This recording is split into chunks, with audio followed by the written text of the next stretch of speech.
What's going on YouTube? Joe Miner 3131 back again with JS Miner 87 here on the DFS Quarry channel. We're going to break down what we're going to call main slate on DK, the 7 p.m. Eastern start time. We got 8 games we're going to look at here for Friday, November 23rd, 2018. Pretty good slate here we're going to look at with these 8 games. Should be plenty enough plays for everybody. Happy Thanksgiving to everyone out there. Jared, happy Thanksgiving. How you doing today? Well, happy Thanksgiving, and I guess it's days like this that you don't mind that there's no hockey games. You know, a lot of running around. Visited our beloved father up there, and well, it's certainly nice to still bum the hard-earned meals up there on holidays when you don't have to work hard to prepare them. So, all in all, a great reason, and another good reason to give thanks today. Penguins put Matt Murray on IR, so we don't have to see him at least for a week. So I think the Pens got some more wins up their sleeves here. Yeah, it's a good deal. Murray sucks. My day did not go like that at all. I wish it did, but it didn't. You know, we got up, we had running around to do right away. I moved some stuff over to the new house. I cooked Thanksgiving dinner. We had ham and turkey, homemade noodles, and then we got done eating and went back over to the new house and did some more work, some cleaning up, whatnot. So it worked out. It was all right. Wasn't too bad. I was actually off today, so it's a good thing. So what the hell, you know what I mean? At least I didn't have to drive down the damn road today. Whatever. But with that being said, let's say, hey Brandon, what's going on, man? With that being said, before we get started, I want to say thank you to everyone who has subscribed to the channel so far. Today, we cracked 60 viewers. So what I'd like to say I'm going to do here is, Jared and I didn't discuss this, but I'm sure he won't have a problem. We hit 100 subscribers, right? 100 subscribers. We're going to draw one name. Okay? Out of all 100 subscribers, everybody will announce it. Whatever, everybody enter the contest. We'll draw one name, and whoever wins, you will get an NHL hat of your choice. Sound good, Jared? Yeah, and for the sake of whoever wins, I don't think we need to autograph it. So we're not that famous yet. But seriously, so tell your friends, tell everybody, get in here, man. We hit that 100 subscription mark, and we're gonna have a contest for a new free NHL hat of your choice, and you know we'll get you a decent hat, man. We're not gonna run down to the local embroidery shop and just have one stamped on there for you. We'll get you a real hat. So yeah, that's what we're looking at, man. So like the video, give us a thumbs up, man. Subscribe to the channel, share our videos, get us out there. Follow us on Twitter, Joe Miner 3131, JS Miner 87, and you can follow the channel at DFS Quarry. And while you're at it, man, be sure to head on over when you're done watching this video. Check out Yinzer on Hockey. I don't know what the most recent video he put up is, but it's all factual stuff, all honest opinion, and he loves to get viewers, and he loves to get comments back. So, with that being said, you want to jump into it? Yeah, and I just like to say, yeah, we're definitely going to remove the family affiliates too to make the drawing fair. Yinzer on Hockey won't get a hat. Yeah, absolutely not. And we're not going to be in that drawing either. But hey, Craig, yeah, this is live, bud. So, with that being said, we're ready now, everybody? Let's do it. All right, man. First game up, we're going to look at again. We're starting with the 7 p.m. Eastern start times, 7 p.m. and later. So we're going to start with the Toronto at Columbus game. we have a 120 Columbus home favor and an over-under of 6. Looks like we're going to have Freddie Anderson and Bobrovsky.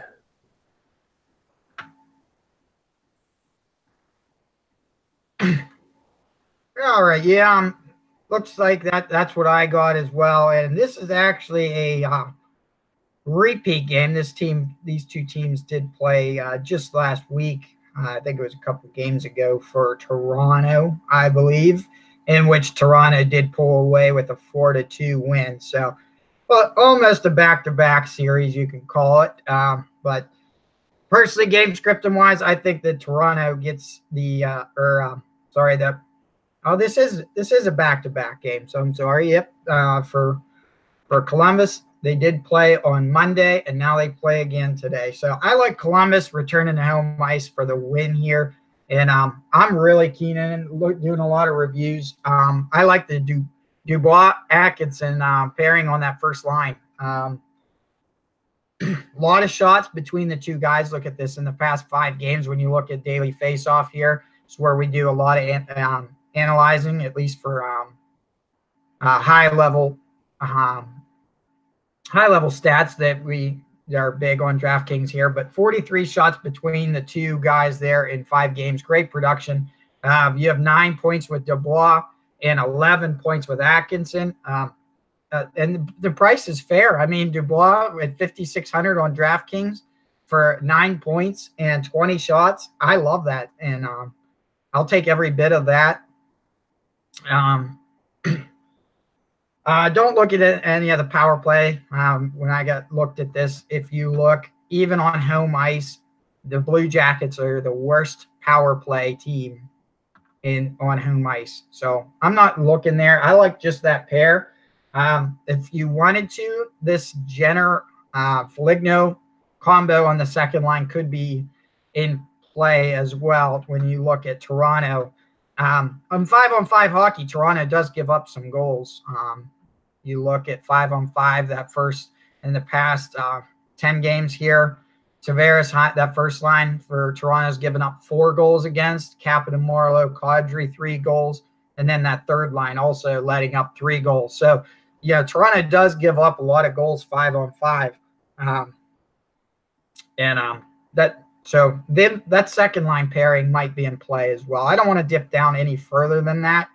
And when I looked at this, I don't like any defensive players for Columbus.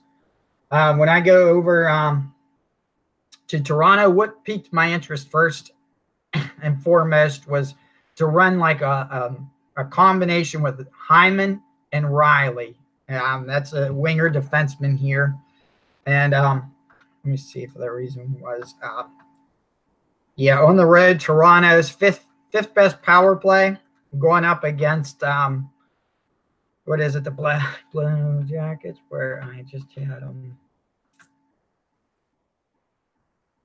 There they are. The 21st in the league for penalty kill. So I like Hyman. Hyman did have goals there in that game the other night. Let me see who scored for Hyman had 2 goals in that last game that this team fared against. So that's the reason I like to go back to him. This Columbus team is a little bit more disciplined when you look here. Maybe that third line's giving up 3 on the 5-on-5. And then this first line, Dubois, Panarin, Atkinson, has only given up 2 5-on-5 goals in the past 10 games. So they're a pretty fair team defensively over in 5-on-5 hockey. So I don't want to break the bank going after Tavares and Marner. And even at 7,500, Tavares has cooled down slightly, and he hasn't taken as much shots as I would have liked to see. You can take a chance on Marner at 6,900 too. I wouldn't have a problem pairing Marner and Hyman. I'm just telling you what I would probably prefer to do is to take Hyman and Riley more so. That's my main prediction, but certainly the second line deserves a look as well. The way they've been producing with Kapanen, Kadri, Marleau. I'm not going to play that way, but certainly I wouldn't have any objections to people taking a second glance at them. And goalie-wise, I'm not sold on any goalie here. Shot-wise, they do take a lot of shots. What is it? Columbus, I think, does take a lot of shots. What is it? They take 33 shots a game. Yeah, no goalies here for me.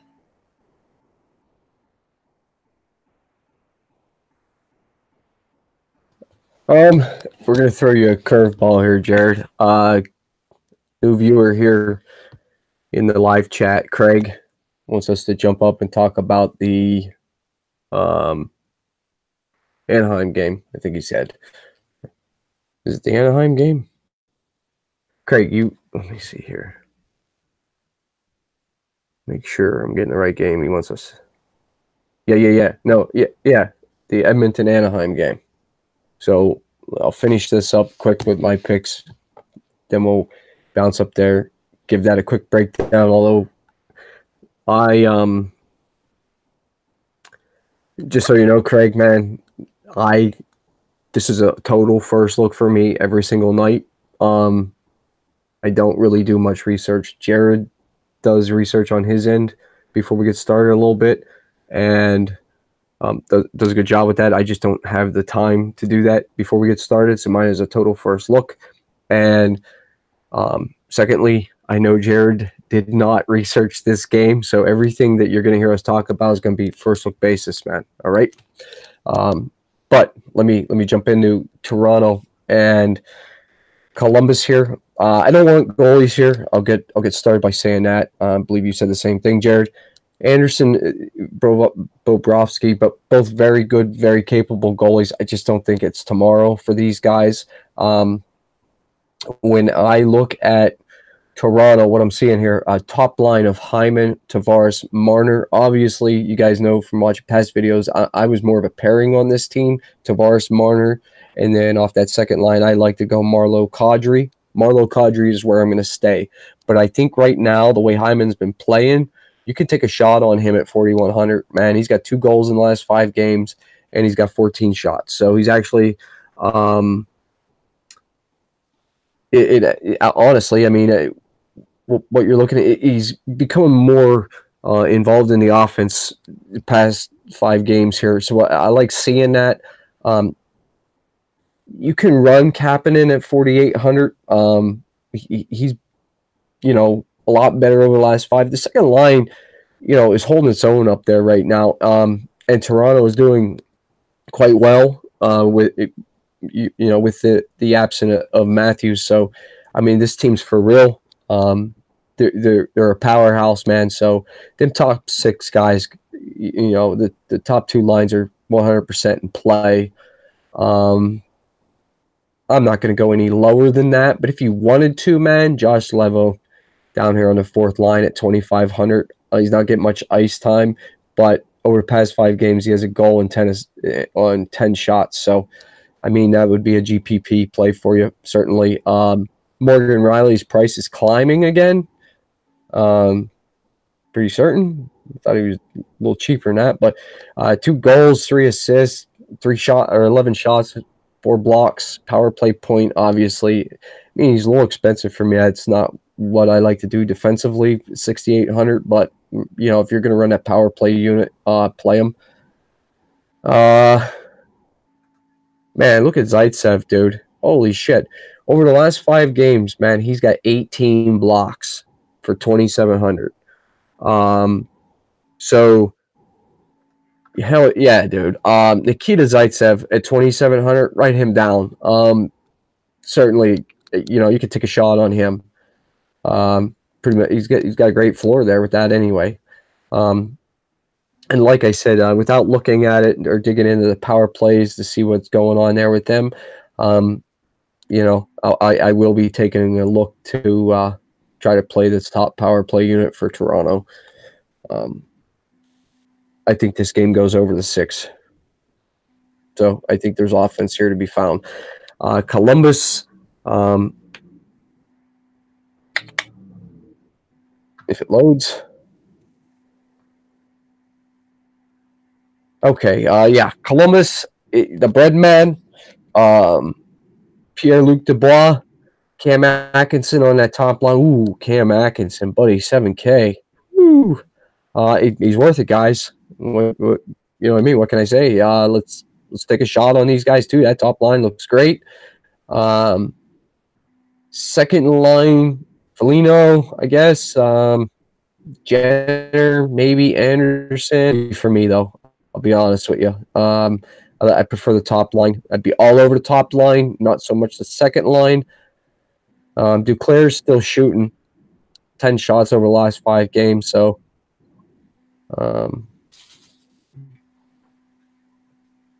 man, yeah, boy, I wish I'd like more here, but I don't. I like the top line from Columbus, and I like Seth Jones at 5,800. I think Seth Jones is a good play at 5,800. His 12 shots over the past 5 games. His 2 power play points which is really nice, with the 4 assists. He's due for a goal, man. Why not tomorrow? So yeah, Seth Jones here. Looks like Werenski's ice time went up a bit, was down, but and man, Savard, 10 blocks at 3,700. Nudavara, I'd rather pay the 2,700 for Zaitsev though. Yeah, it's Seth Jones defensively for me with the top line here, and that's gonna be it for me. And like I said, no goalies, guys. You know, Columbus is a good play, just not for me. So I'm not going to tell you not to play them, but you know, whatever. It is what it is. So with that being said, Jared, you want to jump in here? Let's break down. Just you know what I mean. Like I said, on first look basis, this Edmonton Anaheim game. All right. Well, first off, I'm looking at home and away here, which probably flies under the radar for most people. But Anaheim is a complete different team at home. They're 6-3-5 on the, which ranks for 3rd most points in the league on home ice. They're not scoring at all. It's 2.4. They have the worst goals, next to the last. Kings have worse, but 2.4 goals for and 2.6 goals against. So that's a little stats for Anaheim. And going into Edmonton, Edmonton on the road puts up 2.7 goals for, 3.4 goals against. The key to look at is what's the difference in special teams. Edmonton's 13th in the league on power plays, converting to 21%. And they're 25th in the league on penalty kill. Anaheim, 23rd in power play, 14th in penalty kill. Looking at this, first line for Anaheim is just massively good defensively. I like the fact that they got Kase back, or Kase, however you want to call it. And look at his production since joining that first line. 4,800. He's shooting 24 shots in 5 games with 2 goals. I think you can easily have a case for pairing him up with Getzlaf. Getzlaf's goal the other night was just very, very dirty. And even if you wanted to run Raquel and do that 3-person first stack, the shots validate that okayness because, you know, the Getzlaf gets the points, but you also got those other 2 getting shot production. So it wouldn't be wasted money from a salary perspective. And then you look, and McDavid, Draisaitl, Cagiola, and Kyra, Broziak, and Cassian, they've given up each of them 4 goals in 5-on-5 hockey in the past 10 games. So I'm okay to run that first line stack completely. Henrique, we always look at for that third line potential with Auberg. I think that third line could be in play too if you wanted to game script. If you wanted to game script Edmonton winning and stack that Edmonton first line, and then say run Henrique Auberg on that third line potential, you know, and hope that they get some ice time against that that second, what is that, the second line, or that fourth line that gives up on 5-on-5 goals. You'd be okay here. As we said, we talked about this, Craig. We talked about this a while back when we said Caggiula joining the McDavid line, and then on DraftKings he was like, you know, 3,500 or 3,900 or something, and we were loving that. We're like, dude, with McDavid, we'll take that secondary assist for 2 points at that price all day. And now look at him, 5,000. The price is bumped up and the points have come. I don't know. I feel like Anaheim with this first shift's going to have this first line of like Getzlaf, Kassé, and Raquel running up heavily against McDavid and Draisaitl and Caggiula. If Anaheim gets this first goal, I really look for it to be like a 2-1, 3-2 game, and it's a potential another overtime game. I'd rather. It's hard not to go one off McDavid and then maybe play this second line, the Nugent Hopkins and Chiasson line. And I know I can't remember which one, if it was Cole or a Raiders fan the other night who said like Chiasson, and you had even responded in the chat. I'm going to take a look at him, and I know for a fact the next day he did get a goal. So I wouldn't mind running McDavid just as the one-off because he's going to shoot and he's going to get some potential pucks with Nugent Hopkins and that Chiasson doing that three-person stack. Especially if you're looking for that, maybe a showdown slate or something. I'm not sure why this game came up in particular, but hey, to each their own. It's a good. We certainly don't mind analyzing it. And if I wanted a goalie, it's certainly only going to be taking the chance on the Anaheim's goalie, because I don't think that Anaheim produces enough shots to validate playing Talbot. Maybe I'm going to shock you. Maybe I'm not. I like Anaheim to win this game on the road. If I'm playing it DFS-wise, I don't see how you get away without playing McDavid or Draisaitl. You could pair either one of them, McDavid with Caggiula or Caggiula.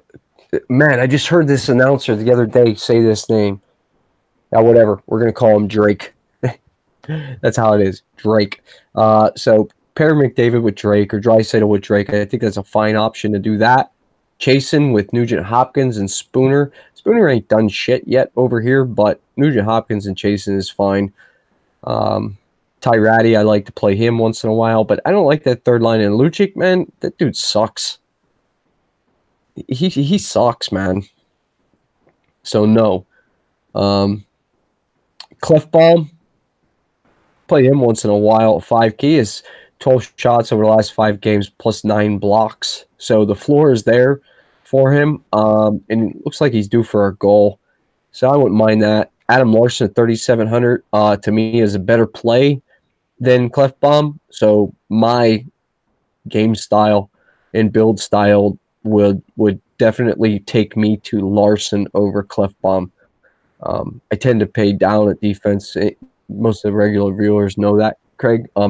But I like Edmund to win here. So I wouldn't play a goalie, certainly. And I believe it is Koskinen. Or no, I don't know. I didn't look at this game, so let me not comment on that. But it should be Koskinen anyway. As far as Anaheim goes, I am not a fan of the Ducks. But they're getting healthier. I'm not going to say they're getting healthy, but they're getting healthier. And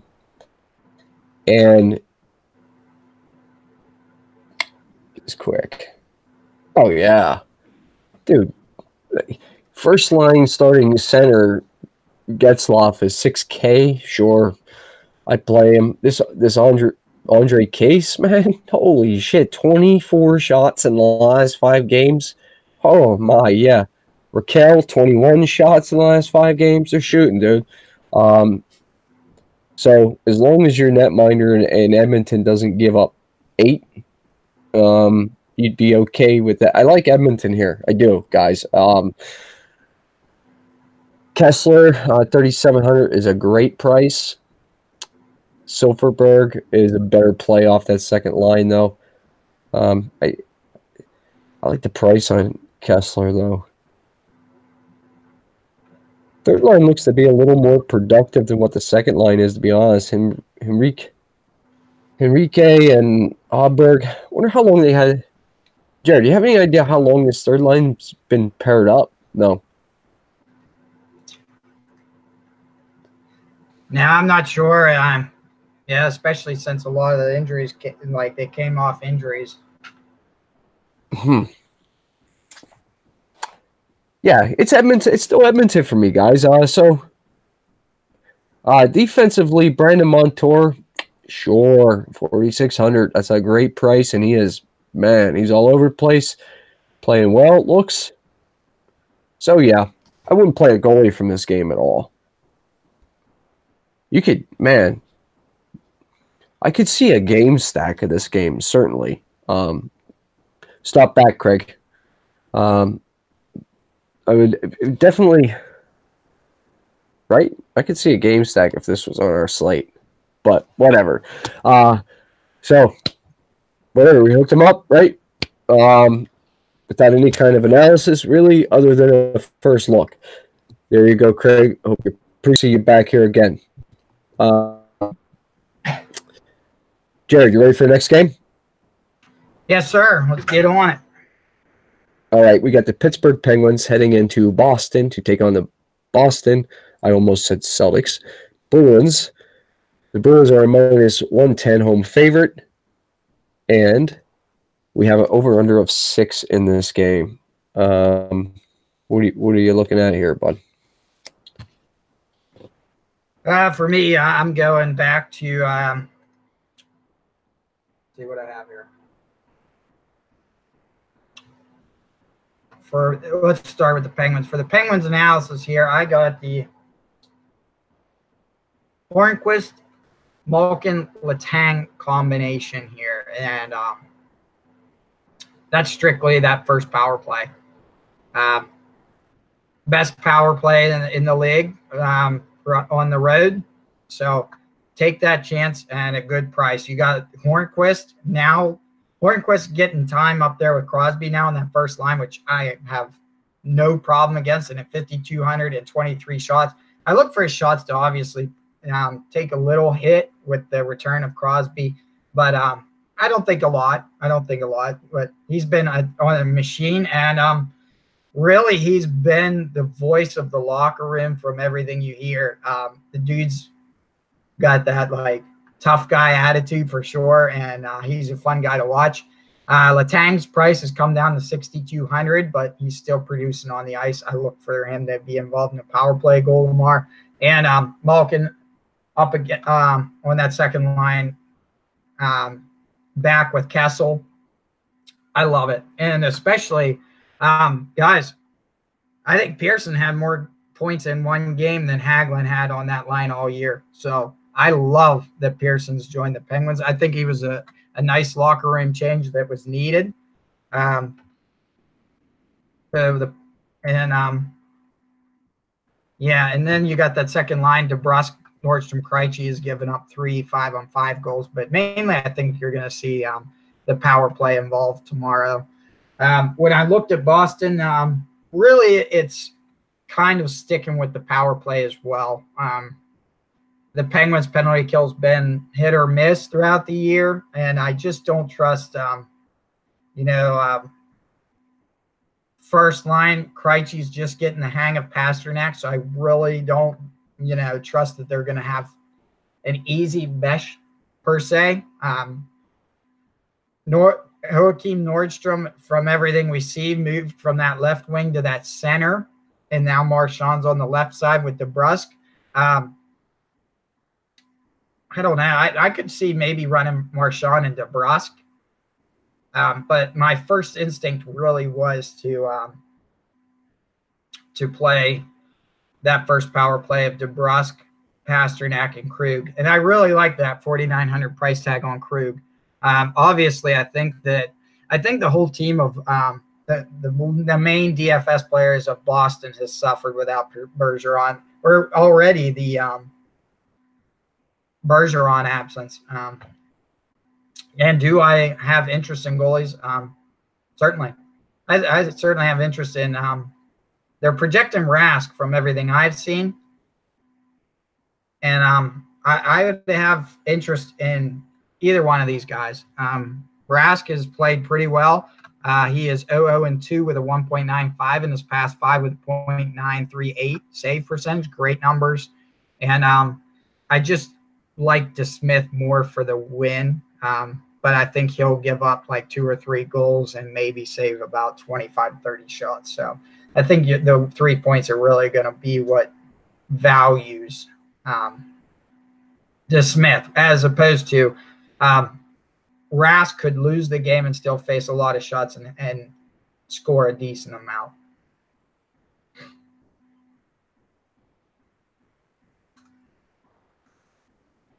I am I'm on the Pittsburgh side here.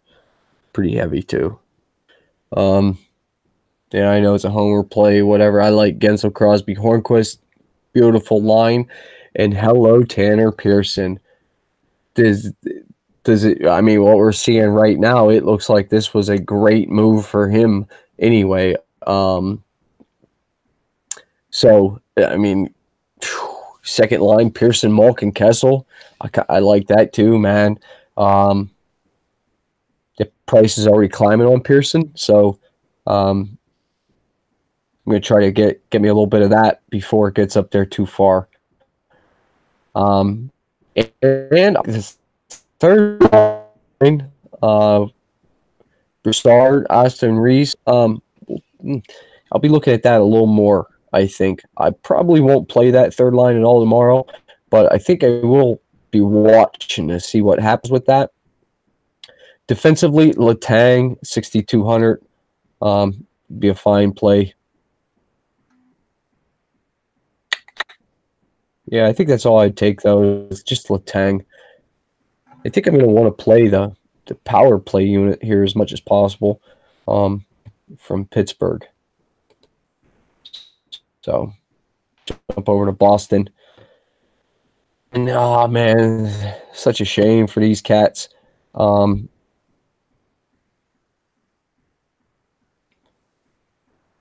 Bjork, 3,100, cheap. No ice time, really. Krejci, Pasternak. Nah. Pasternak is 7,600, though. He's worth it, though. I like the pairing of Marchand and DeBrusque. So I think I'd want to run a line stack or 3 or 4 guys off that power play unit at Pittsburgh and try to come over and run it back with Marchand and DeBrusque.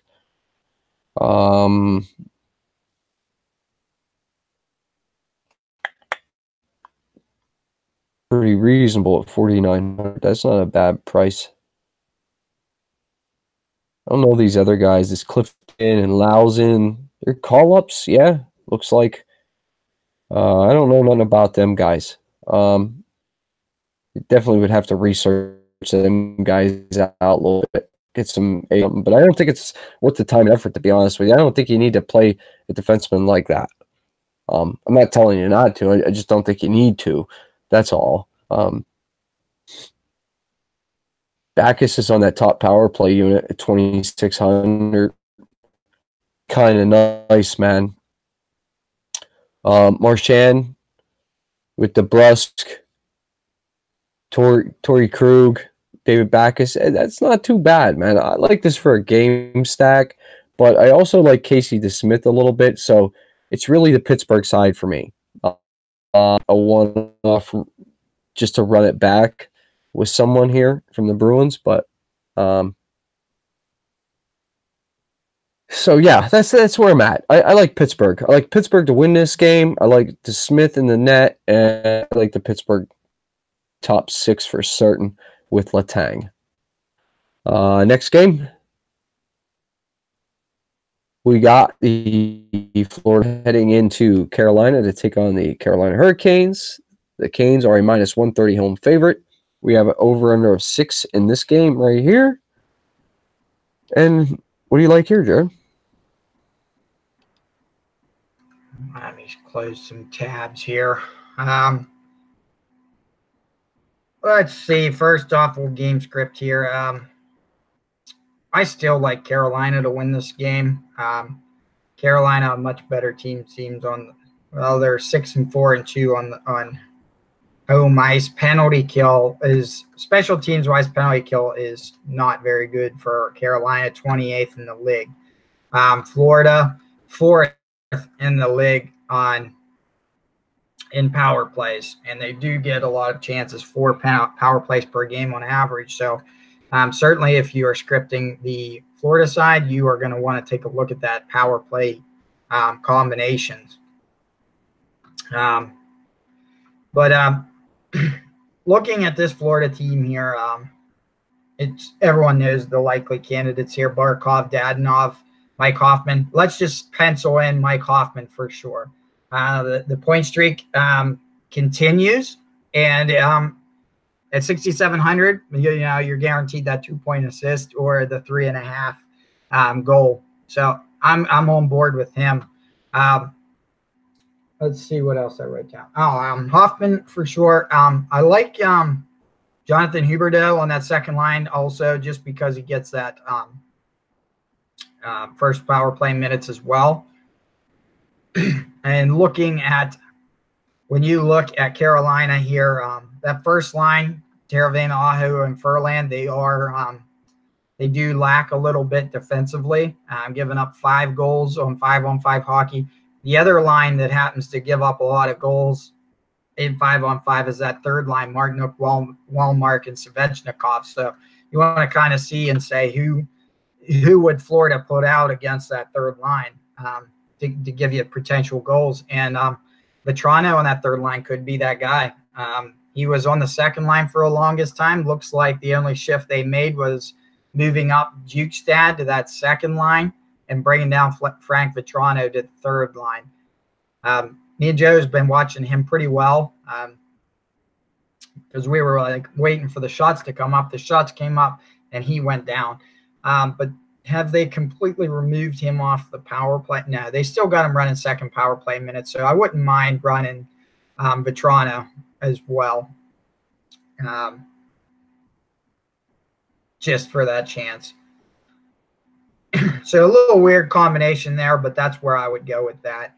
No, I'm not on anyone for the defenseman. I'm looking at, I know I've been running Aaron Ekblad a lot lately, and at 4,600, I guess he's on value, especially getting that 3 power play points in the past 5, going up against one of the worst. I think he's in play. Yandel's still not a fan until it drops down a few more hundred. Matheson, not interested. No, that's where I'm at there. No interest in the goalie here. Carolina's, like I said, it's really back to this first line, right? Yeah, Furlan, Aho, and Furlan, Aho's where I go to first line wise. Let's see what Florida line suffers 5-on-5 at least, or not Florida. Yeah, we did. Yeah, Florida.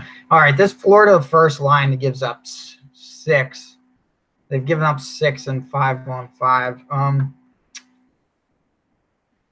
I think that puts a little bit of the second line in play here. Williams and Stahl could be potential there at a fair price value. Stahl's, he's due, right? He's due. And McGinn, I think, had his goal the other night. So with 3 points in the past 5 and now 12 shots in the past 5 at 3,200, Brock McGinn's a play. He's a play. I still like Svechnikov. Actually, this third line is Yeah, I was just seeing Cole in the chat. This third line has potential. This third line has potential against a team like Florida Suffering. Look at these shots, guys. 19 for Svechnikov, 20 for Walmart, and 11 for Martinuk. At least run, you can run Walmart and Svechnikov for a price savings and a good stack combination. And I think there is a serious chance they get a goal or points tomorrow against, like I said, a bad defensive Florida team. I love Dougie Hamilton. Love his price even more that it's come down to 4,700. He's in play. I don't want to part of. And Calvin DeHaan, I think he would be deserve a look at 3,200. Trevor Van Riemsdyk got that goal in their last game, but I don't think you play him at 2,900.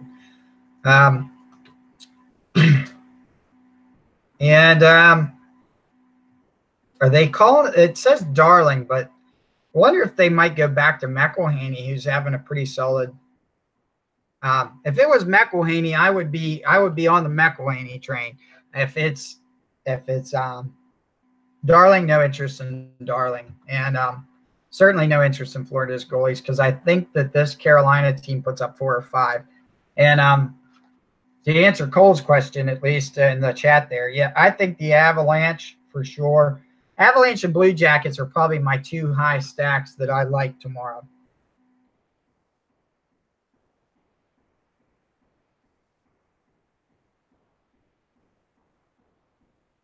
Oh, man. Florida. Saying Luongo and Darling is what I had.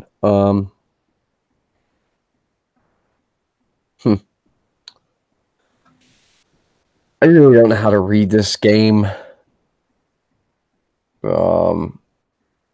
This is a tough one. I think it's Florida, though. Would be my first thought. So, Dadonov, Barkov, Hoffman, they're still fairly priced. So I wouldn't mind that. Huber, nah. You know what, man? I'm not on the.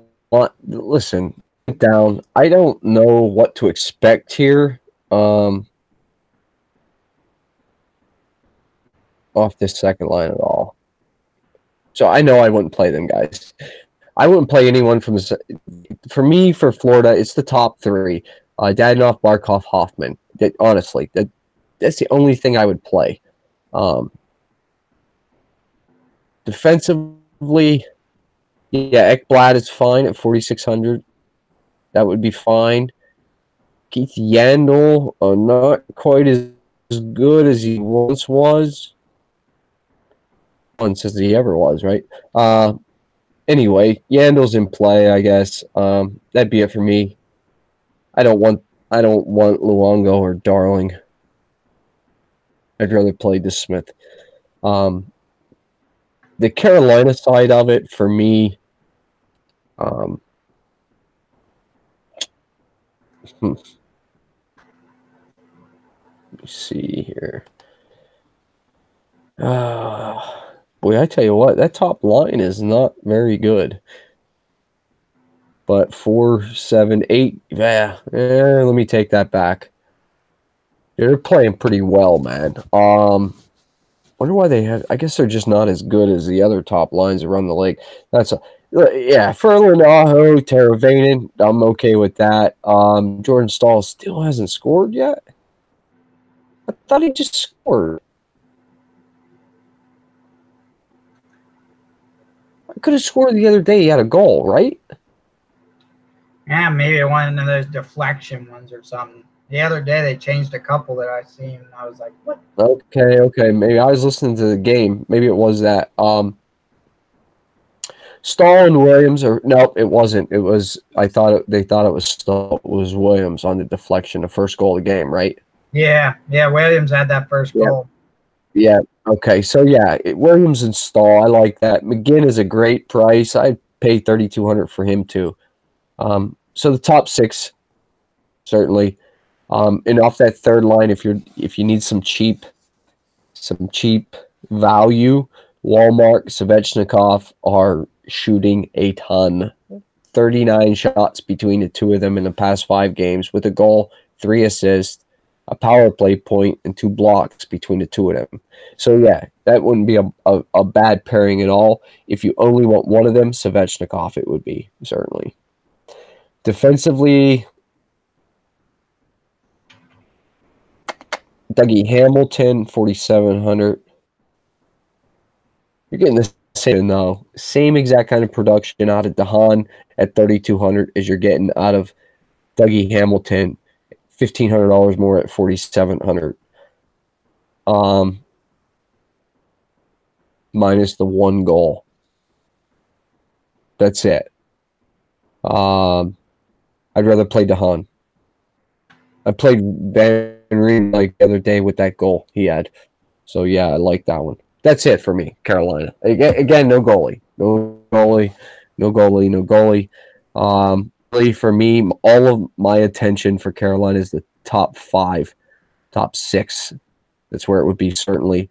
And I think really it's more the top line. So that top line is, man, 8 goals in the past 5 games. Yeah, I want some of that. Now, I don't know if that's all in one game or not. So I don't have all my sheets open in front of me. So, no. I just, the top 6, though, I think is where you want your attention. But I do like DeHaan defensively, man. So if you could squeeze DeHaan in there for some savings, I think he's 3,200. That's a beautiful price.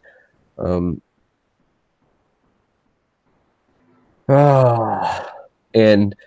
to answer Cole's question with Hamilton, no, he's on the second power play unit.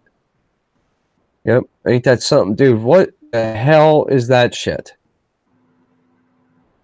Can you give me some insight on that, Jared? Why in the world on Dougie Hamilton on that top power play unit? Unless they're just looking for another shooter on the second unit. Yeah, I don't know if that's the same thing as the Penguins. I was just looking at that since the question. They're 12 of 72, 12 power play goals and 72 chances for like 16%. So I don't know if that's probably the same thing. I remember the Penguins the other day put Sydney on the second power play unit because nothing was clicking. So it makes you wonder if that's just the mix it up. Yeah, I mean, the only thing I would think, Cole, man, if you could find an answer on that, we'd love to hear it because, although I do like Justin Falk, I just think that Hamilton is much better served up there, and I think their power. Like, I don't understand why has Svechnik there, like, ton. I mean, obviously, like, let's take a look at the efficiency here. You got Michael Ferland in the last 5 games has 4 goals. You got Andrei Svechnikov in the past 5 games on 19 shots has a goal. 1 goal on 19 shots. And you got 4 out of Ferland on 11 shots. So,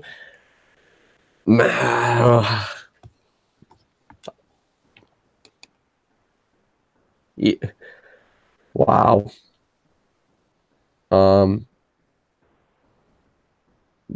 Man, I don't understand that. Whatever. I'm confused. What you want to move to the next game, man?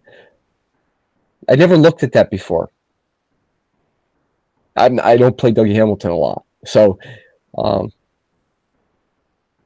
it's just wow. That got me all screwed up here. Next game up, Chicago Blackhawks heading down south to Tampa, Florida, to Tampa Bay to take on the Tampa Bay Lightning. We got a minus 190 home favorite here for Tampa Bay, as they should be. We got an over-under of 6. I seen projected Crawford and Domingue. What do you like here? Well, I'll tell you what. Looking, Tampa Bay's second line is like the worst defensive team. Yeah, they do score a lot, but they've given up 7 goals against in 5-on-5 in the past 10 games. 7. So that tells me who do I want? Who do I see when Tampa puts? Well, let's see. So Tampa will get last shift. So I would think that they're going to pair lines evenly, right? I mean, they're surely not going to put that second line out against the first line of Kane, Taves, and Saad. So that makes me think that maybe it's going to be second line against second line here. And DeBrincat, Anisimov, and Schmaltz have some value against that second line. And that could be a sneaky play, guys. Chicago on the road. So Chicago's a pretty disciplined team, actually. I'll take that back. On the road, they take 3.45 penalties a game. They don't kill a lot. So that certainly puts the value on the Tampa power play if you can get it. So looking at that, I would be on the Tampa power play unit. And also, I was telling Joe here from the Chicago side.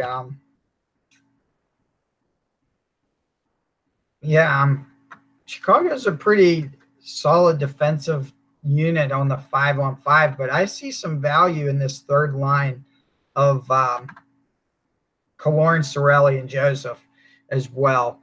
Certainly don't take I would just kind of make sure. Killorn gets second power play time, so I think Killorn could be a sneaky third pick, and I wouldn't have any problems, certainly, if you want to run like Braden Point or JT Miller or unless you think that I don't think the first line's going to be as heavy as the game. I know last game the Tampa was Stamkos, Kucherov.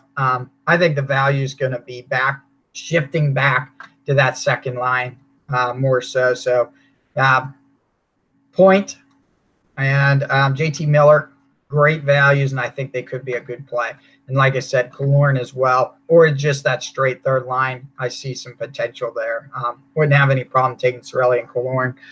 I did call Joseph somewhere along the line. I don't know if it was just Joe the other day. I said Matthew Joseph. I don't know who it was too. I don't know if I read it in the chat or said it. I can't remember. But hey, I'll take it. And I don't have him today.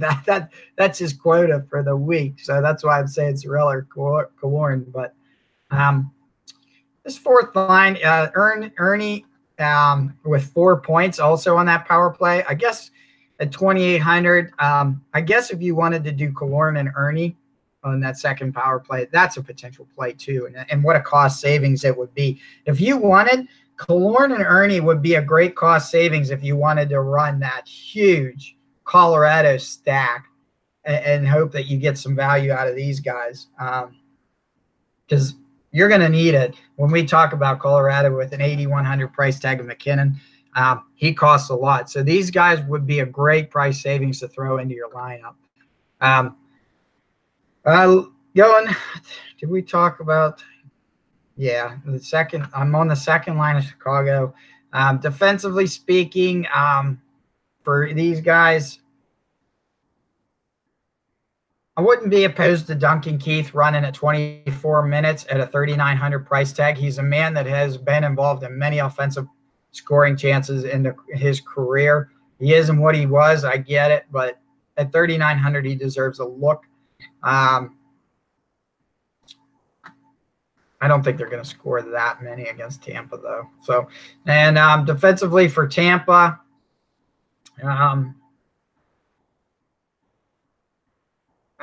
maybe McDonough at 4,900 could have some value, but no, I don't think I'm on defense in this one. And I'm not on Domingue tomorrow either at 8,000. I think you're going to find better goalies a little bit cheaper in this slate. So we'll keep looking for a goalie. I'm not on him.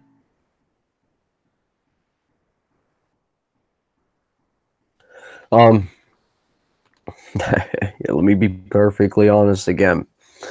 I am not going to play Chicago.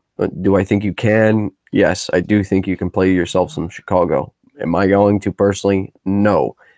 If I were to play Chicago, right, I don't mind that top line of Sade, Taves and Kane. That would be okay with me. Kane's price is really still up there. I'd like to see that come. I really, really would like to see that come down. 74. Man, he's overpriced, I think. Could he pay off? Yeah, but nah.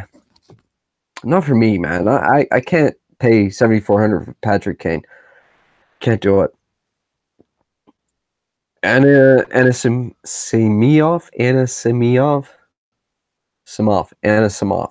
whatever, dude. 3,300.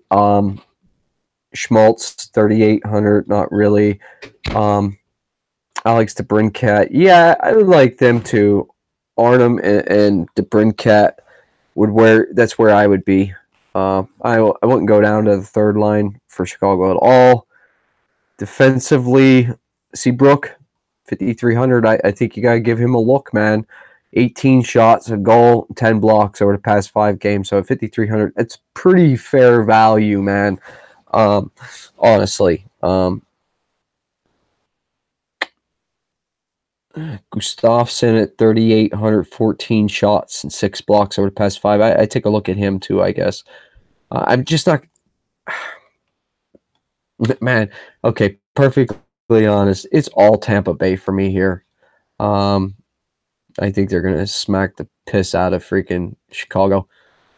And, you know, I wouldn't mind some plays off of Tampa Bay here. I like that call on that third line, man. The only way I think I'd play that third line, though, is in a pretty large field GPP tournament. I just don't think that I'm going to drop down to the third line anywhere. If I did, I think I would go here more than anything. So Kaloran, Cirelli, Joseph, I think is a great GPP play. But the top line here, man, you know what I mean? Look at this. Kucherov, right, is 7,300, and Patrick Kane is 7,400. Kucherov that's a better play, man. Stamkos, I seen Cole commented in the chat there. Dude, Stamkos and Kucherov are heating up, and they are. I mean, numbers never lie, man. It's right there in front of our face when we look at it. They're heating up, so play JT Miller with them if you want. Stamkos, Kucherov, certainly. Yanni Gordon, Braden Point off the second line, I believe, is the plays you want off the second line. But if you want to go to Tyler Johnson, you can do that. I'm on the power play unit here for certainly. Let me see defensively. I think you said you didn't really like anyone defensively. Nothing's really jumping off the page defensively. Sergachev has 10 shots and 6 blocks over the past 5 for 4K. If I was going to say anything that's jumping off the page, it would be Sergachev. That's it, man. Victor Hedman's just doing Victor Hedman things. He's in play, though, I guess, at 5,400. I like the top power play unit, man. It is expensive, but whew, man, is there plays there? You could fit this in, man. Cole, maybe, what do you think about this, dude? That 3-man of Braden Point, Kucherov, and Stamkos, I think that's certainly in play. I don't want a goalie from here, but I do really like that 3-man pairing right there of Braden Point, Kucherov, and Stamkos. It's a little pricey. I'm not gonna lie to you. You can get yourself a cheap defenseman though. Make up for that a little bit. You know, I called someone earlier 2,700. I said I really like Zaitsev, right? Is that who I said? I think it was Zaitsev I said. So 2,700, I think you can take a shot there. So that's it there for me. Next game up, we got the Ottawa Senators heading into Dallas to take on the Dallas Stars, who are coming off a severe ass whipping. Thank you. No offense, bitch. We all got homerism in us. So we got a Dallas is a minus 215 home favorite. Holy shit. And we got a 6.5 over under in this game. Anderson is confirmed in the net for Ottawa. And Dallas left wing lock had Kudobin, and daily faceoff has Bishop. So, like we said before, we've always, hey Raiders fan, what's going on? We've always said before, we normally stick with left wing lock, so we'll break it down using Kudobin. What do you like here? Oh man, this is definitely one where you look in Ottawa, a complete different team. Well, let's just say they're the same team. They've been scoring a lot, but they've been giving up so many. I mean, you look at this Ottawa team, they've given up on average, like their average goals against on the road is 5.3. 5.3. And they have the worst penalty kill on the road. So that tells me what they, let's go and let's see this first power play unit for Dallas. And you get big names. I mean, we know these names, guys. Radulov at 7,800, Sagan at 7,700, Ben at 6,600. Why are they that much? Because DraftKings knows that's a good play tomorrow. That's going to be a great play, and that's why they've held their price. I mean, they come off a 5-1 stomping the other night, and you don't detract the price at all, and that's why. Because these guys are going to be highly owned, great plays tomorrow. I mean, for those that are on FanDuel, Radulov at 6,200 on FanDuel, give me that savings. I'll take it.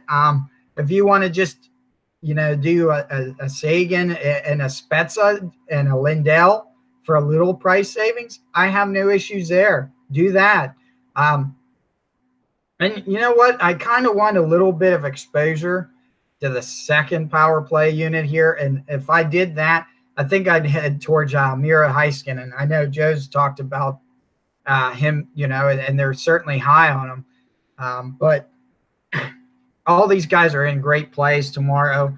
The only one not in a great play is Kudobin. Kudobin could look for a breakout game, maybe heading back, but I think the Turkey's going to have some effects on him, and he's going to fall asleep and give up a bunch of goals. So I'm not going to be on him.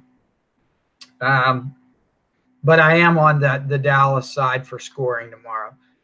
You look at Ottawa's side, it's still this first line, guys. I still like Duchesne at 5,800. This guy here, incredible production over the past 5 at 5,800. You got to throw him in. I certainly would not have any issues keeping and pairing him up with Mikhail Bodker either at 3,000 on DraftKings. He could be a good value, and certainly with some production. They got Batherson supposed to be on that first line. Unfortunately, we don't got a lot of stats for him, but I've heard coming up through, he's got some good potential. So I think Batherson is in play as well. Looking down through, this third line is certainly a frightening line too as well. I wouldn't have any issues looking at that third line potential either. Power play against Dallas, still in play though. It's interesting that their third line heads up that power play on the first line. Colin White and Bobby Ryan and then they got Stone on that second line. So yeah, and then their second power play unit is the first line. So certainly this third line getting on that first power play unit makes it even more appetizing, So don't rule out Colin White, Brady Tkachuk even, Bobby Ryan. Chabot defensively, hands down, he's in. And I'm not too high on Mark Stone for tomorrow. But Chabot, I've played him every time, and I really continue to do so until he lets me down, which he hasn't. And at 4,100, I wouldn't have an issue taking a look at Maxime. I thought it was LaJoie because, us following NASCAR growing up, it was always Randy LaJoie.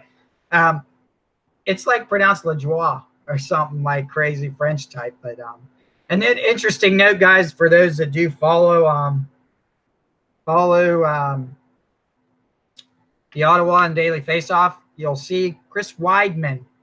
Chris Weidman traded to the Edmonton Oilers today for a 6th round 2020 draft pick. They said Weidman was in that Uber, like at the center, in the center seat of the Uber. So, and he's a -9 this year. So they shipped him over to the Oilers. He might fit in pretty well over there, but we'll have to keep it. It's certainly something to keep an eye out on. And goalies, yeah, I'm still no Craig Anderson for me. I like this for a game stack. Both sides, man. And for me, I'm going to be totally honest. Right here it is. It is the second line. Stone, Tierney, and Tkachuk. Raiders fan, you asked in the chat there.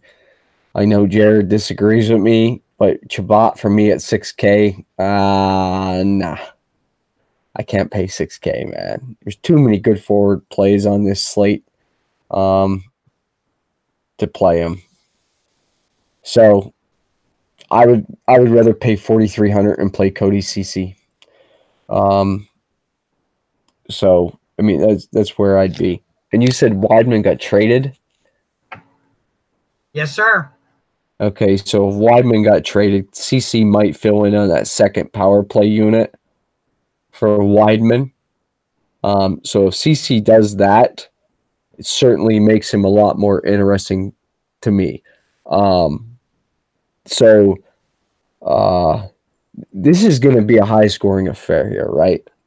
I think we're going to see nine goals here, man. 8 goals, 9 goals, somewhere around there. So yeah, I'm taking you over. I like the second line, man. Certainly, I like the Tkachuk, Tierney, and Stone a lot. So it's where I'll end up. And like I said, Cody Ceci, not Chabot for me. I'm not calling Chabot a bad play.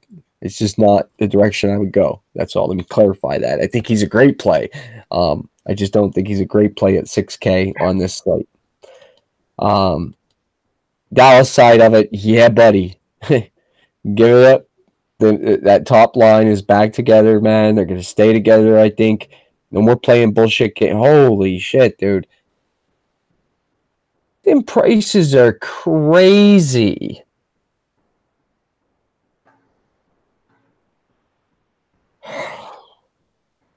Oh, this really sucks. Well, the top line is where it's at, guys.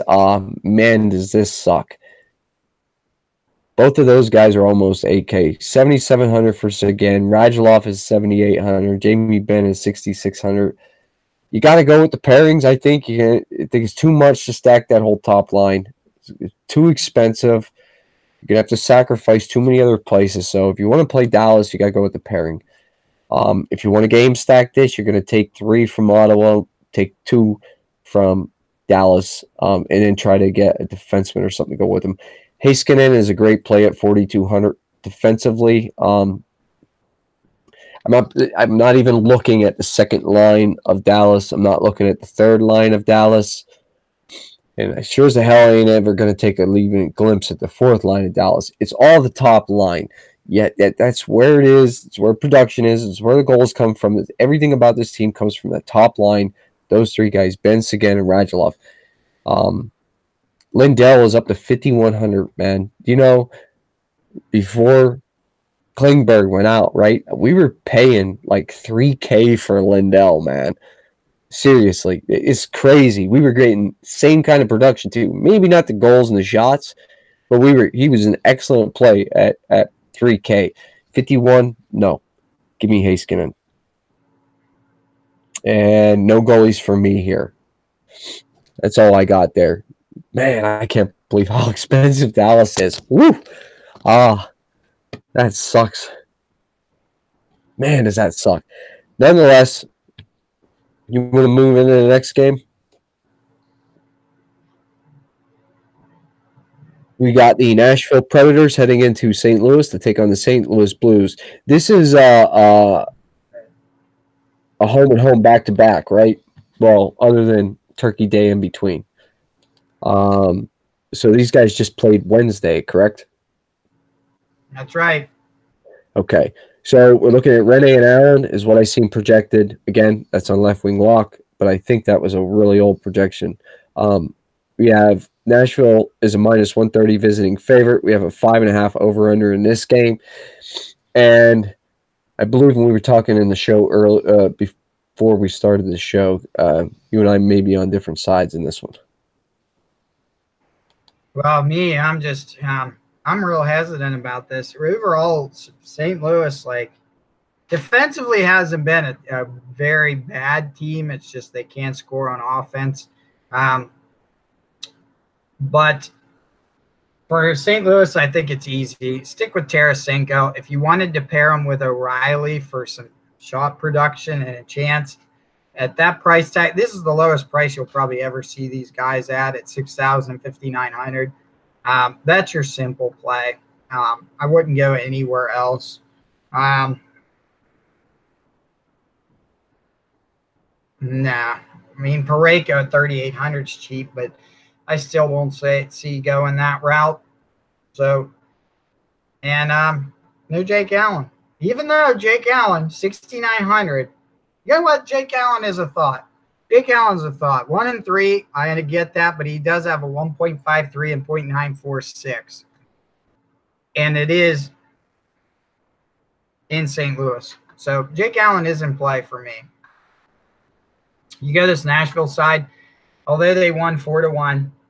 4-1, they did win, but it was goals like by 1 goal by Forsberg.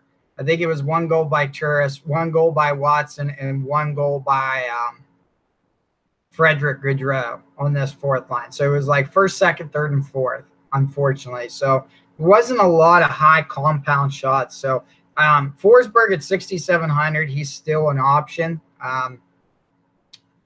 And you could combo him up with Johansson or Smith, but if I want exposure to this game, it's only going to be like a pairing. I don't want to go too high. Certainly Ryan Ellis at 4,400, I'd like to have exposure to him. Probably more so than Yossi at 6,100. Boy, Yossi's up there now in price, ain't he? But that's where I'm at. And I know Joe's about to tell you that Nashville's going to crush this team and, bet the bank on them, but I don't know. I look for this game to be one of the scariest. There's the other night there was a game on the slate where we were like, sure, Chicago would get stomped, and like Chicago somehow won. So this is like one of those games where you could see like St. Louis winning 3-1, and everyone would be screwed with Nashville. I don't know. Well, no, I'm not going to say that. What I'm going to say is I don't. As we made our way down through this, I know in the pre-show I said I like Nashville a little, but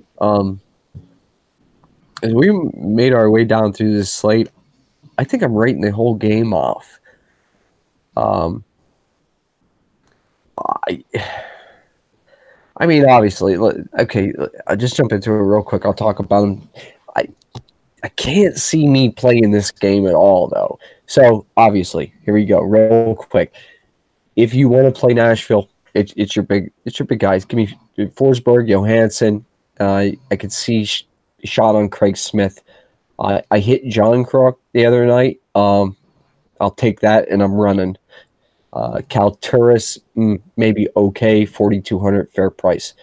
I don't want Nick Bonino I just don't. Like, everything is like really spread out, like Jared said here, right?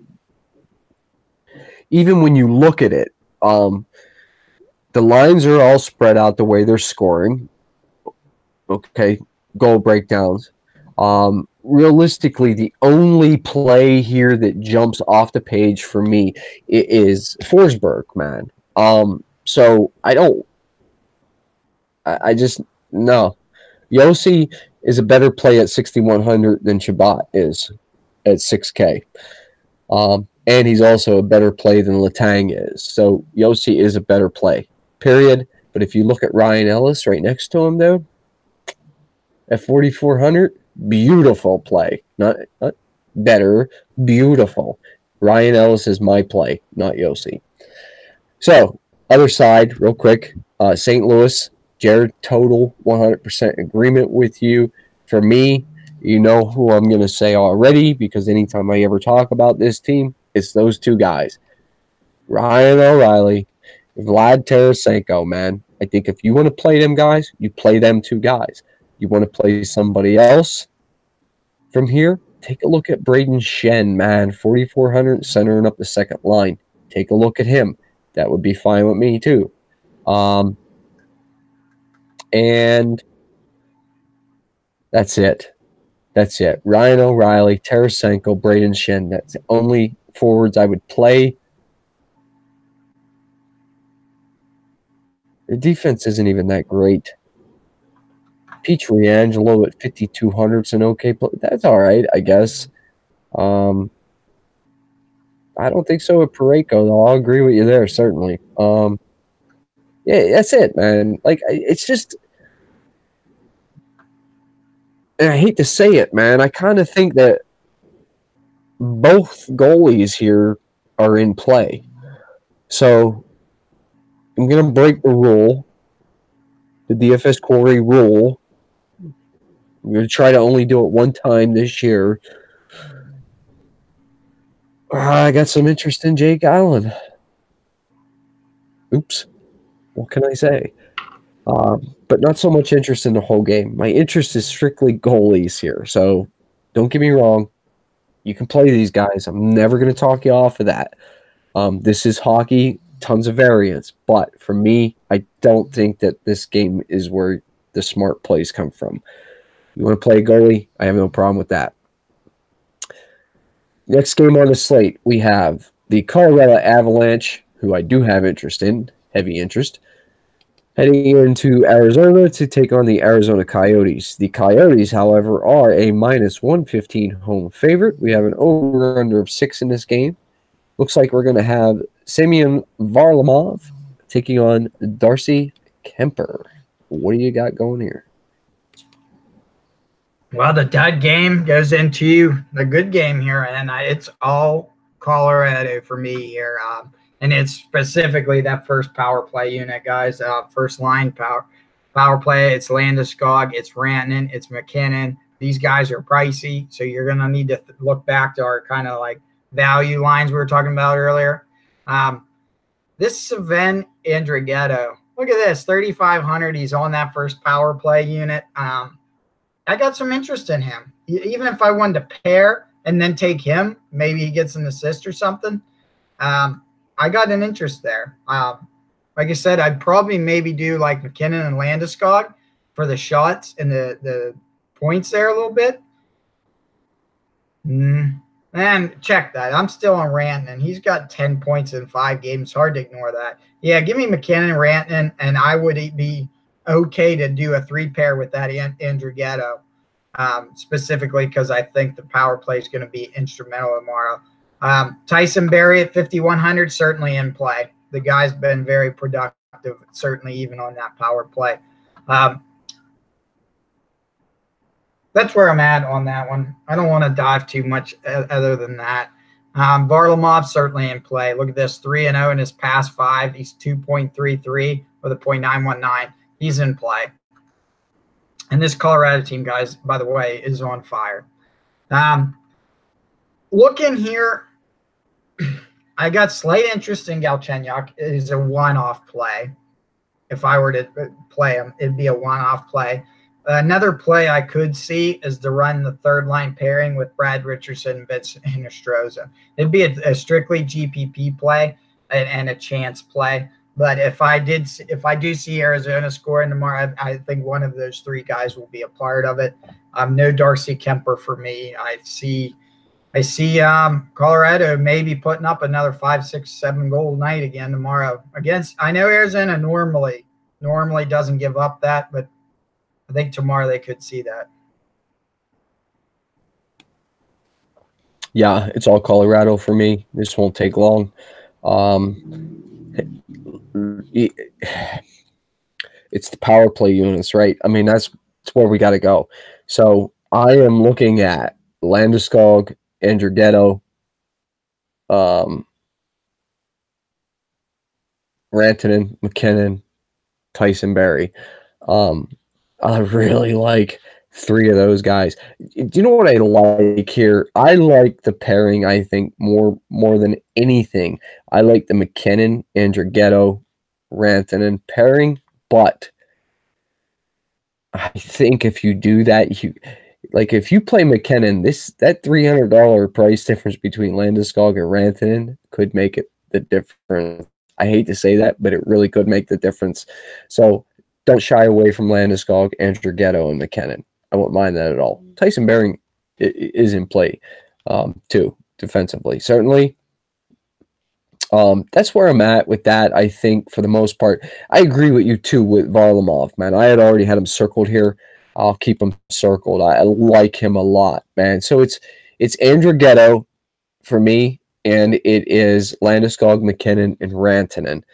Arizona, zip, zilch, nothing. I'm not talking about them. I would never suggest them to you. Not on this slate. Not this one. I've played them in the past. I've suggested them in the past, but I'm not doing it here.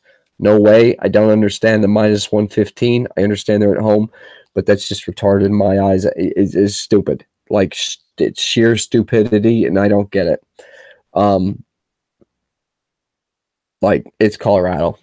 It is. So, if you ain't got nothing else on that game, we can finally hit the last one. Would say our 8th game of the night, but we threw in the extra one there that Craig asked for. So we got the Vancouver Canucks heading into San Jose to take on the San Jose Sharks. The Sharks are a minus 255 home favorite here, and the over-under of 6. I seen projected left wing lot Markstrom and Jones. You and I talked before the game. I said I was on a San Jose. I might retract that. We'll have to wait and see. What do you like here? Well, there's that phrase that you say, don't put all your marbles in one basket. Well, in this case, they're all in one basket, folks. It's that San Jose side. And it's Joe Pavelski. Look at this. 10 points in the last 5 games, 13 shots. They finally found some pairings that works. I love Donskoy. I've always liked him as a player. 3,600, still holding that value down. I'll take that, with that pairing. I like Kane still shooting 18 shots in the past 5. So that first line is in play. I probably wouldn't play a whole line though. I'd probably look at it more. Let me see here. Let me see if go back down here. Okay, so Markstrom is back. Okay. That changes things for me a little bit. And yeah, I only would take a chance on 2 of these because Vancouver can be a little bit tricky of a team. On the road, where are we at on Vancouver on the road? All right, they're 5-8 on the road. Yeah, they're giving up 3.6 goals. So yeah, they do give up goals. And in the past 3, Russell, where's that line? Yeah, that third line has given up the most 5-on-5 goals. So yeah, I do like that first line. Even if you've done Kane Pavelski, I would probably run that pairing a little bit more. I'm not as high on the second line at their price tags. I think it's a little bit too overpriced. And guys, I have some slight interest in the third line as well here with Thornton, LeBlanc, and Sorensen. Interesting that Soren's stuck at 3,000. I think the only thing is no power play time. Is that why they keep? Yeah, he's got no power play time. That's the only thing that's probably hindering him being more than. I bet if they put him on a price tag or on a power play, his price would go up to LeBlanc's 4,200 easily in one swipe.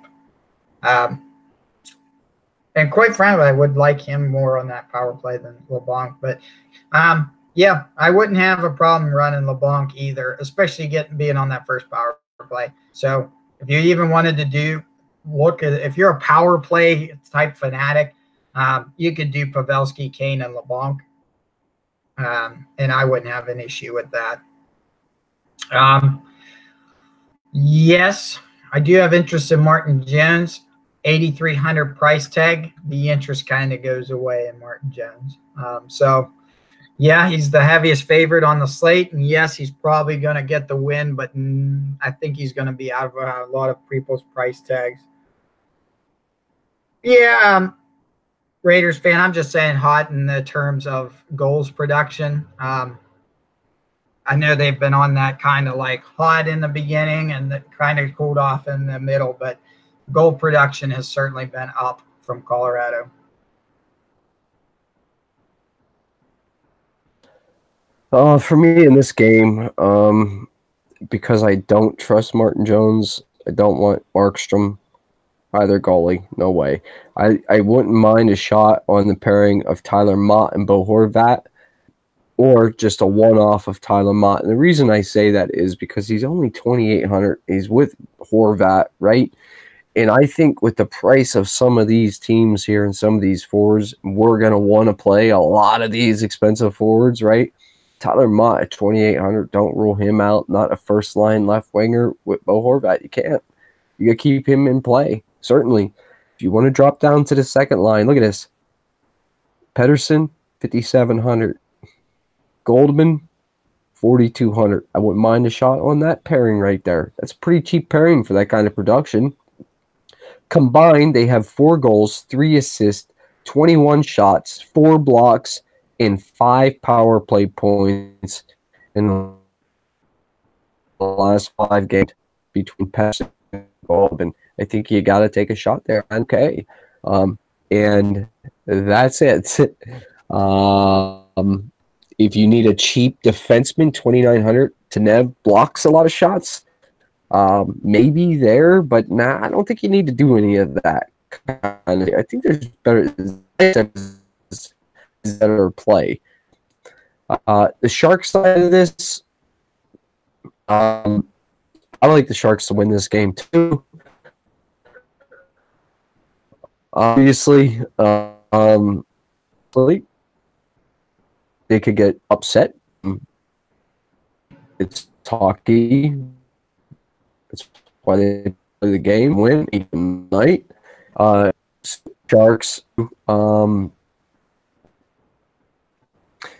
We got Kane scoring fun. Fairly priced to Pavelski is just he's incredible.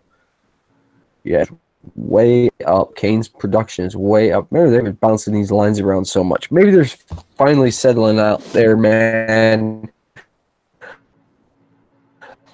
Second line is still in play too. Yet here, we'd like to see them drop down a little bit price wise. So maybe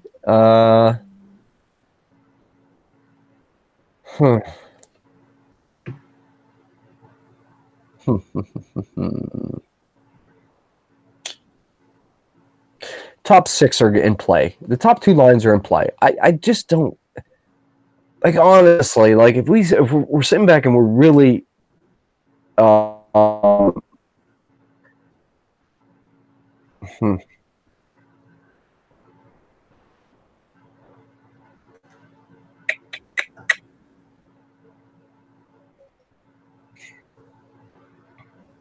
I don't know.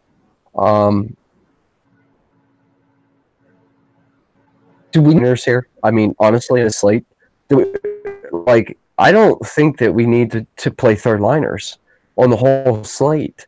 Like, I think there's enough plays that we can get away with just sticking with top liners here, right?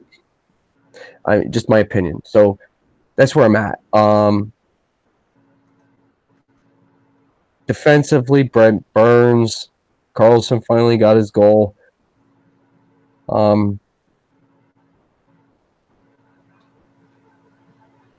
Justin Braun at 3K. His production is pretty fair for that price. So that's where I'd be. I don't want any goalies. Man, I love this slate, right? In a way. But in another way, I hate this slate, right? Because you could see a lot of these guys a lot of these games right here blowing up in your face. I also try to stick to line one, power play one, power play two. I try to do the same thing, sort of. Damn. This got me all messed up. This slate is.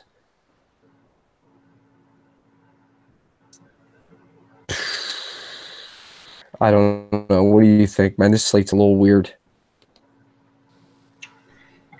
Yeah, I was kind of more certain talking through it then. And then I start looking for my diamond stack play to get ready for the game. And then I'm like, I don't have. I just don't know where it is, actually. So I think I got a diamond at least now, though. All right. Well, let's jump into the game. We'll end it out right with the game. We'll get out of here. I got work tomorrow. What do you got for your diamond? For me, my diamond stack, I'm going to that second line, Carolina. I'm going Martin Hook, Jordan Stahl, and Justin Williams. That's good. That's a good pick, man. I don't see the wrong in that. I'm sort of glad that that's what you took, though, to be honest with you, because then that allows me my diamond stack that you didn't take. Can't believe you didn't take it. Line 2, Pittsburgh, buddy. Give me some Pearson, Malkin, Kessel. Certainly. What do you like for your snowflake here? The line wallet's going to bust. I got first line Chicago, Sod, Kane, and Taves.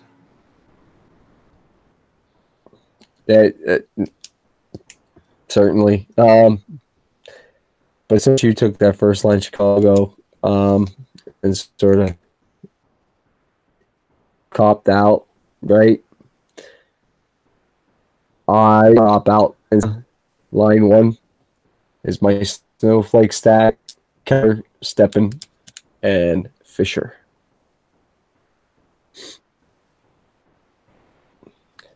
Boulder Award. My friend, is there a shutout on the slate?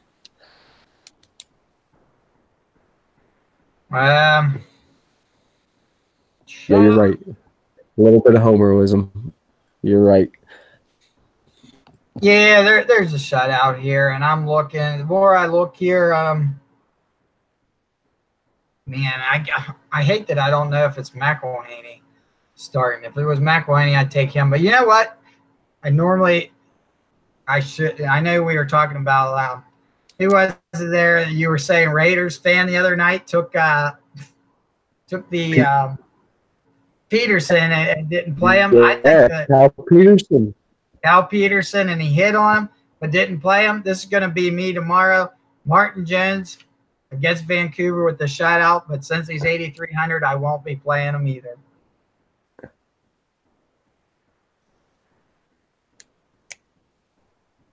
Okay. I'm taking Varlamov. Varlamov is going to shut out Arizona. All right. Hey, that's a slate. Good slate, though. A lot of good picks for tomorrow, and you're right. A lot of high-priced forwards combinations here. The more I look at these games, though, I think a lot of them, I would think about half of these games are going to be one-sided. Maybe even 5 of the 8 are going to be one-sided games. I just hope I'm on the right side when I pick them. Well, and your fan said he did play him. I thought he didn't play him in our contest, so that's my fault. And I gave Jared the wrong information. But I do remember Distinkerson. Because when I seen that, I was like, damn, he had to have a great night if he played Peterson, man. Ain't no playing that dude, you know what I mean? And then I was like, shit, I can't believe you didn't play him after he called him. Further, man. I'm telling you, that's call of the year, man. So far, that was man. That was a call of the year because I didn't see that one coming. But with that being said, there is plays here, right? I just don't know where we think we want to go with this, right? So with that being said, there's plays here all over the place. I think you play down with goalies or pay down at goalie, I think is what I'm going to do. Yeah, I'm leaning heavily to Smith. I'm serious. That's where I'm looking. I like the Smith.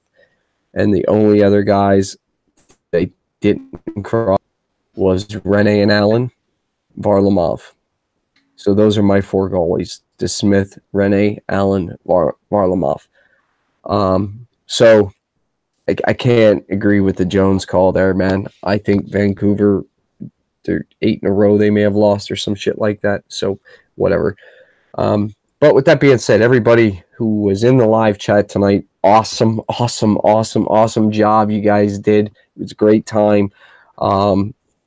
Especially being the Thanksgiving Eve or Thanksgiving night, rather, that we're all on here talking, hanging out. Everybody, to all our norms that are in here hanging out, Raiders fan, Cole. I seen Brandon was in again earlier.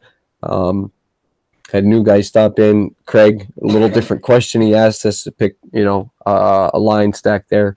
So with that being said, everybody, we certainly do appreciate it. Raiders fan, I don't know if you were in here, but before you jump out, man, share us with everybody you can. We hit 100 subscribers. We're going to have a contest, give away a free NHL hat of your choice, man. So that's what we're shooting for, 100 subscribers. We just went over 60 today. Everything seems to be going well for us. And again, this is all unpaid. It's all unscripted. This is just true, honest opinions that we're giving here, man. And it's totally interactive. We'll answer any questions. We'll tell you how we do it. We'll show you what we do. We are not sharks, man. Not sharks at all. We hold contests. If anybody would like to join, we did just recently start a league. We're behind the times, everything's we are. If everybody, you guys are interested in joining the league or anything like that, you can shoot me a message on Twitter at DFS Quarry, at JoeMiner31. You can hit Jared up at JSMiner87. Send us your DK names. I'll send you an invite out right away. I don't care. You know what I mean? Yeah, we're just having fun here, man. That's all we're doing. And this is a blast. We all love to play DFS. If we didn't love to play DFS, none of us would have ever spoke a word to each other, right? So that's just the truth in it all. Give us a thumbs up. Subscribe to the channel. Share the video. Get us out there, right? That's what we're wanting to hear. And good luck to everyone. 100 subscribers. That's what we're after, guys. 100 subscribers. Good luck to everybody tomorrow, and we will see you back here again tomorrow night. We're out.